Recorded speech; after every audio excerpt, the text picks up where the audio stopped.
आपने शादी समारोह या देवी देवताओं की ज़रेब जब निकलती है तो इसे ज़रूर सुना होगा, लेकिन क्या आप इसके इतिहास के बारे में जानते हैं? आज रणसिंगा अपना अस्तित्व खोता जा रहा है और इसको बचाने के लिए आगे आए हैं बिलासपुर ज़िला के घुमारवीं उपमंडल के नसवाल गांव के संजीव सोनी जी, जिन्होंने एक डॉक्यूमेंट्री बनाई है रणसिंगा को लेकर और इसे हिमाचल में दूसरा स्थान प्राप्त हुआ है। हिम सेना के द्वारा धर्मशाला में आयोजित एक कार्यक्रम में जहां पर 40 से अधिक डॉक्यूमेंट्रीज दिखाई गई, उसमें दूसरा स्थान हासिल किया है। हम बात करेंगे संजीव सोनी जी से कि उनको ये कैसे विचार आया, कैसे उन्होंने इस वीडियो को उठाया है। संजीव जी, पहले तो आप थोड़ा सा अपने बारे में बताएं और थोड़ा सा हमें बताएं कि आपको ये विचार कहाँ से आया। नमस्कार जी। मेरा जो फील्ड है वो फिल्म एडिटिंग और डायरेक्शन से ही जुड़ी हुई है जी। मैंने काफ़ी लंबे समय तक टी सीरीज के साथ काम किया है। उसके अलावा काफ़ी डिपार्टमेंट्स हैं, जैसे कि पुलिस डिपार्टमेंट है, आर्मी का, उनकी डॉक्यूमेंट्रीज बनाई है मैंने काफ़ी। और जैसे मैं हिमाचल में शिफ्ट हुआ, पहले मैं नोएडा में था जी।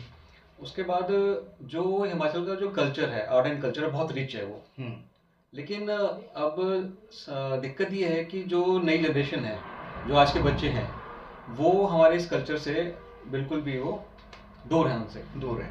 तो फिर मेरे को विचार था कि अगर ऐसा कुछ हमने अगर करना है, नई जनरेशन को कुछ हमने इंट्रोड्यूस करना है कल्चर के साथ, तो पर्टिकुलर कुछ चीज़ें हैं जैसे कि रणसिंगा। तो ये बड़ा अप्रोच कर रहा था मेरे को कि बहुत ही अच्छा एक वाद्य यंत्र है ये, और ज़्यादातर ये शादी विवाह में बजाया जाता था पहले या राजाओं के टाइम पे, लेकिन अब ये लुप्त होती जा रही है। ये जो विरासत है ये लुप्त होती जा रही है। तो फिर इसमें मैंने रिसर्च करना शुरू किया कि एक्चुअली ये वाद्य है क्या, इसे बजाता कौन था और अब ये कहाँ कहाँ है। तो इस रिसर्च में मैंने फिर बच्चों से पहले पूछा मैंने कि उनको उसके बारे में कुछ पता है या नहीं है। तो जहाँ तक मैंने देखा कि उन बच्चों को नहीं पता है कि ऐसा कोई वाद्य है, ऐसे क्या कहते हैं। फिर हम लोगों ने ढूंढा कि जो कोई यहाँ बजाते हैं, तो बिलासपुर में मुझे जगदीश जी से मिले, तो हमने उनसे बात की। तो उन्होंने कहा कि हमारे पास वाद्य यंत्र हैं और हम आज भी बजाते हैं, लेकिन बहुत कम हो गया है। जैसे कोई शादी विवाह या कोई सरकारी फंक्शन है या कुछ ऐसा कोई इन्विटेशन आ गया तो बजाते हैं, नहीं तो अब ख़त्म हो गया है। और ये वो उनका जो ये काम है, उनका मतलब पूर्वजों से चलता आ रहा है, पुराने काफ़ी टाइम से जी। और उनके बाद जो वाद्य यंत्र है वो 100 साल पुराना है कम से कम। अच्छा। और वो तांबे का बना हुआ है। तो फिर वहाँ से हमारी और सर्च शुरू हुई कि इसके एक्सपर्टीज़ हैं, जैसे कि हमारे प्रोफेसर साहब हैं डिग्री कॉलेज से, डॉक्टर सुरेश शर्मा जी, हमने उनसे भी बात की। फिर एक पूरी स्क्रिप्ट बनने के बाद फिर हमने फिल्म पे काम करना शुरू किया। तो संजीव जी, फिल्म जैसे डॉक्यूमेंट्री आपने शुरू की तो आपको किन किन दिक्कतों का सामना करना पड़ा? सबसे पहले तो मुझे जो ये वाद्य यंत्र जो बजाते हैं, मैंने 2-3 लोगों को अप्रोच किया, लेकिन वो इंटरेस्टेड नहीं थे, क्योंकि उन लोगों को अप्रोच नहीं मिल रही है। आज कोई बुलाता नहीं है, कोई बजाता नहीं है, तो वो इंटरेस्टेड नहीं थे इस चीज़ के अंदर। इस चीज़ का कोई फ़ायदा नहीं है, जो पहले ज़माने में था ठीक है, लेकिन अब कोई बुलाता ही नहीं है, तो हम क्या ही करेंगे इसको। तो मैंने उनको समझाया कि आपकी जो विरासत है, जब तक आप आगे आके इसको नहीं दिखाओगे, नहीं बताओगे, तो आज के बच्चों को नहीं लगेगा पता, तो उसके लिए ज़रूरी है। तो उन लोगों ने कोई इतना इंटरेस्ट नहीं लिया। फिर जगदीश जी से मिले, उनसे हमने बात की, तो उन्होंने अपने इंटरेस्ट दिखाया जी।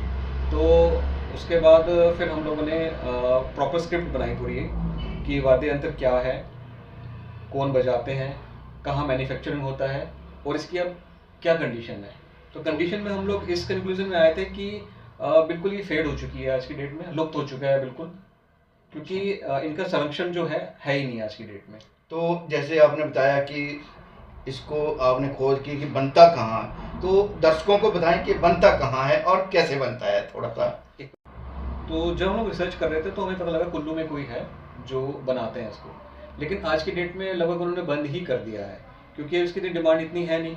तो वो और कामों में, वो और बिजनेस में लग गए हैं, तो कोई डिमांड हो कभी हो तो उसको वो बनाते हैं, नहीं तो नहीं बनाते हैं। हमने थोड़ा सा पार्ट अपने फिल्म में दिखाया है कि कैसे बनता है, और अब लेकिन उनको दिक्कतों का सामना करना पड़ता है क्योंकि डिमांड नहीं है, तो उन्होंने बंद ही कर दिया है इसको। संजीव जी, आपको क्या उम्मीदें हैं जो डॉक्यूमेंट्री आपने बनाई है, जो नेशनल अपने हिमाचल राज्य स्तर पर 2nd नंबर पर आई है, तो आगे क्या उम्मीदें हैं आपको? जी एक्चुअली हमारा इसका मेन मकसद मोटो हमारा ये था कि जनरेशन को इंट्रोड्यूस करना है, और वो हमारा जो मकसद था वो फुलफिल है जी।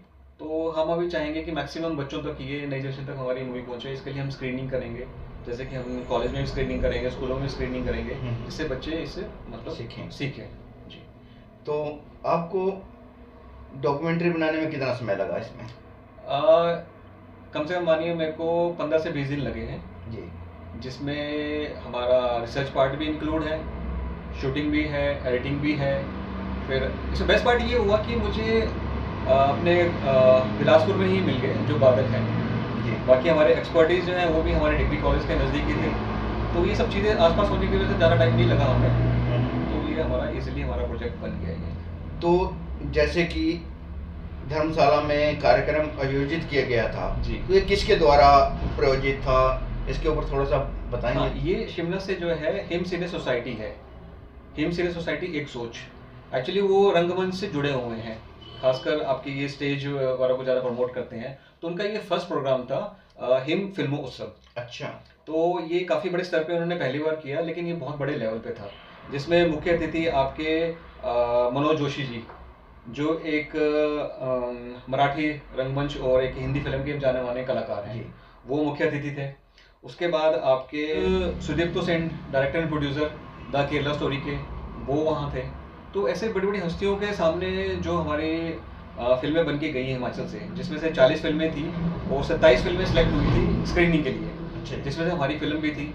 फिर स्क्रीनिंग के बाद 2 दिन इनकी स्क्रीनिंग चली है, उसके बाद जो फिल्में सेलेक्ट हुई हैं, तो डॉक्यूमेंट्री कैटेगरी में हमारी फिल्म को 2nd प्राइज़ मिला है हमारे को। तो संजीव जी आगे क्या योजनाएं हैं आपकी?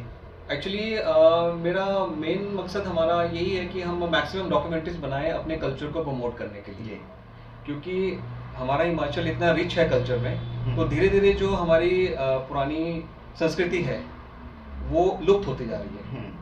अगर वो लुप्त हो गई तो फिर हिमाचल ही क्या रह जाएगा। बिल्कुल।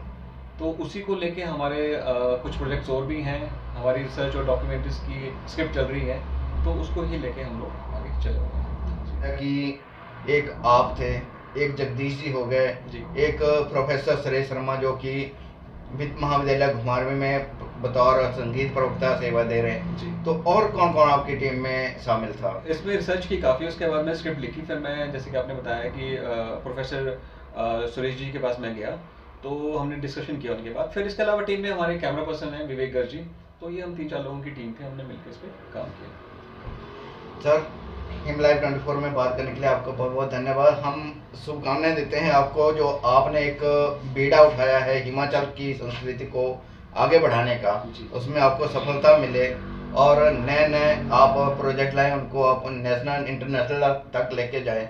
और हम सरकार से भी आग्रह करते हैं कि वो भी इसके संवर्धन के लेकर कदम उठाए।